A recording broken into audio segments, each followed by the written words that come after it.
player moving out of Orlando Pride, and maybe a little bit different in terms of what's necessarily considered like a trade or things like that. But the Pride making a mutual announcement with goalkeeper Aaron McLeod and midfielder Gunny Johnsdotter, basically making the announcement that these two players are stepping away from Mhm. Orlando Pride. They have plans to return to Iceland.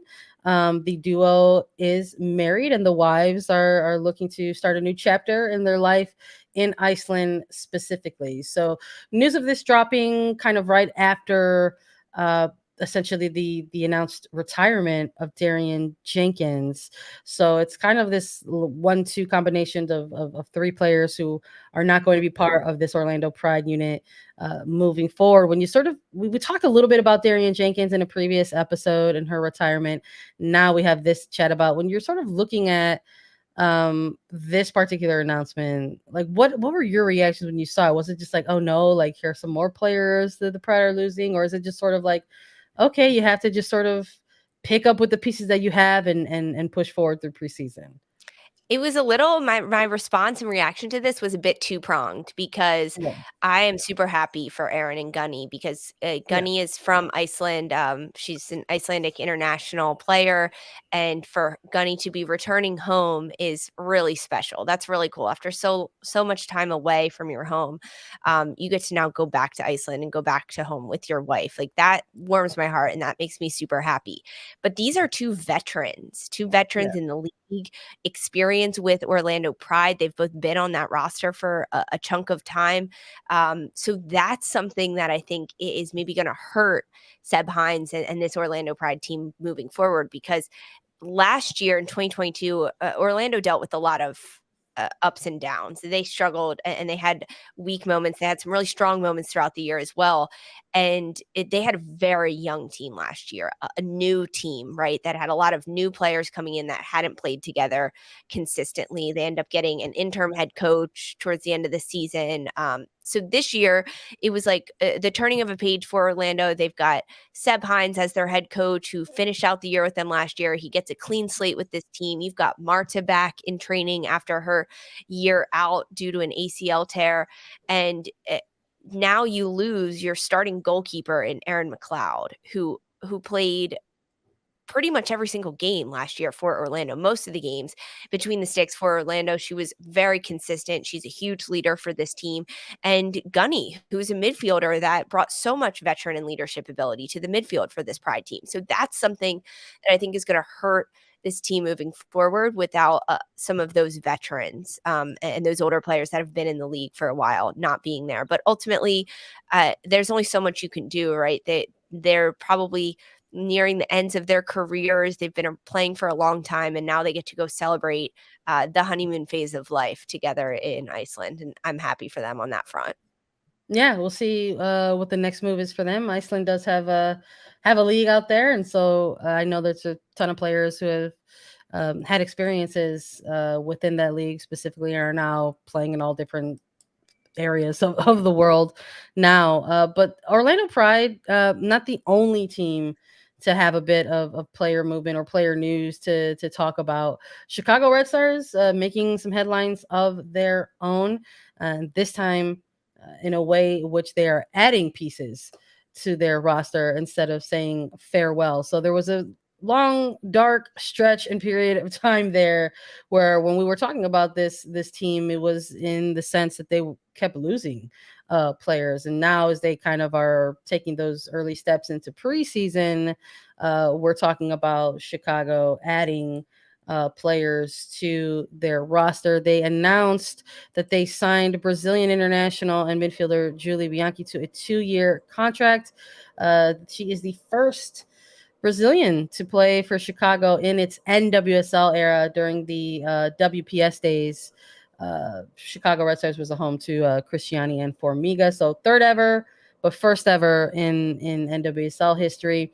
But then, the Red Stars, that wasn't the only bit of news, player news that they put out there. And on Wednesday, they also were part of a trade with Angel City, and they have acquired midfielder Kari Recaro in Mhm. exchange for $65,000 in allocation money. And listen, where there was one, why not get two? I loved Yeah. this move for the Chicago Red Stars. It's great to see that they were able to make these moves, and shout out to their new GM, Michelle Umnicki, getting it across the line. I know what I felt about this, but I'm curious your thoughts on this, Lisa. Yeah, I mean, I'm really happy for Chicago. It's about time, right? They made some moves. I don't have to tell you that. You know, you've been waiting for some things to happen in this offseason. But initially getting Julie Bianchi, is that how you say it? Excuse me, to a 2-year contract. That's also fantastic, right? First Brazilian to play for Chicago in the NWSL, and a 2-year contract, right? That's fantastic to see that you get her for 2 years. You get to develop this player and solidify her in the midfield for this Red Stars team. And this was an off season for Chicago that suffered a lot of loss with their free agents. They lost all 3 of their starting midfielders, the most consistent players on this team, Morgan Gautrat, Vanessa DiBernardo, and Danielle Colaprico. They lost all of them. So they've really needed to rebuild. And when you look at the 2022 season for Chicago, they had a lot of young players that stepped in and filled holes, and they dealt with a lot of adversity due to injuries, especially in their back line. And with Chris Petroselli as the head coach, it changed the way Chicago played last year. We saw them go from a 4-back to a 3-back, and really find their groove and find their footing with that 3 defensive back at the end of it all. Then we see the announcement that Carrie Riccaro is coming from Angel City to Chicago. And personally, I love this grab for the Red Stars. This is huge. Carrie Riccaro is a player that's been in the league since 2016. She's been around. She's got a lot of experience. She's played for a few different clubs between Houston, North Carolina, most recently with Angel City. And last year, we saw Carrie Riccaro grow into a role on the pitch that we haven't seen her in before. She started 20 out of the 21 games that she played in for Angel City, and she ends up getting 4 goals. Her first 4 goals of her NWSL career all come last year for Angel City. And Angel City struggled with a little bit of attacking prowess that they had, suffered some injuries to Kristen Press. They got Sydney LaRue, and she suffered some injuries. They had some player movement.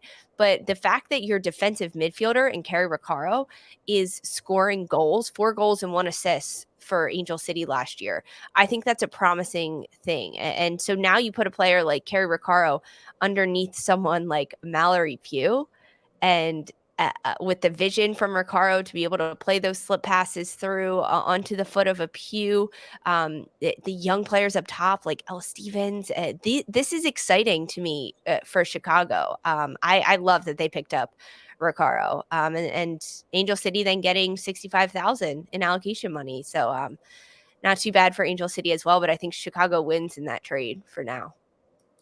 Yeah, absolutely. I think, listen, they had very specific needs. We talked about that in the lead up to the draft. We were looking at clubs who were a little thin in certain positions in their rosters, and we had a handful of clubs that we thought needed to really tackle that draft to try to help kind of build out their rosters. And Chicago was a part of that equation.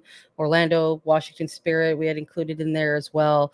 And it wasn't too surprising to see Chicago's preseason roster and see so many non-roster invitees along that preseason roster. But within that, knowing that they were still capable of making a player acquisition, an international signing at that, making a trade for a veteran NWSL midfielder in Riccaro, and to sort of be able to continue to flesh out their roster, hopefully through the preseason, because that's part of what we're witnessing now with some of these preseason rosters dropping.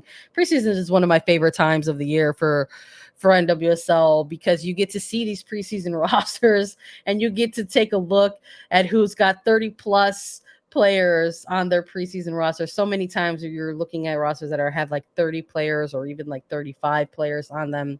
And obviously that sort of gets whittled down over the course of the extended preseason.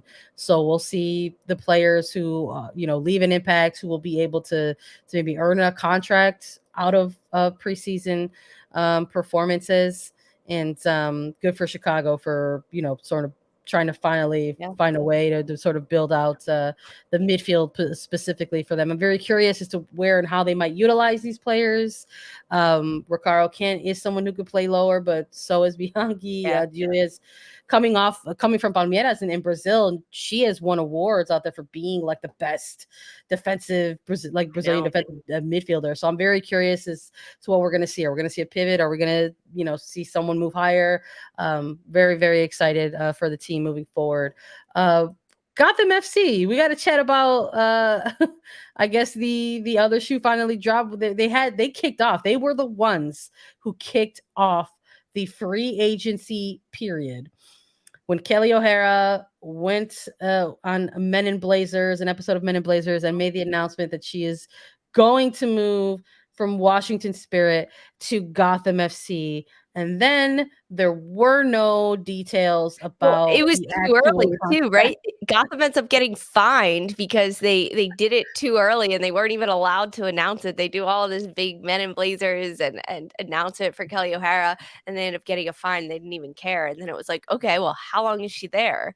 What's the money situation? What's happening? Why is she going to Gotham and what's there? And you're exactly right. The other shoe finally dropped.